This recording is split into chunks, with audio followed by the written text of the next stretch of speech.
প্রথমেই সবাইকে জানাই শুভ নববর্ষ।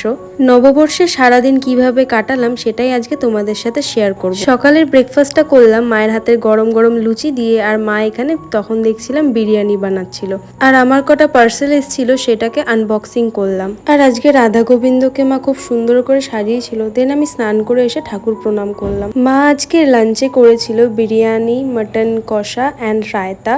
তারপর দুপুরবেলা রেস্ট নিয়ে আমি বিকালবেলা রেডি হয়ে যাই। আর আমি এই লুকটার get ready with me already post করে রেখেছি চ্যানেলে। আই হোপ তোমরা সবাই দেখেছো। তারপর একটু মাকে সাজিয়ে দিয়েছিলাম। দেন আমি আর মা বেরিয়ে যাই। সেরকম কোথাও যাই না আমরা সেদিন।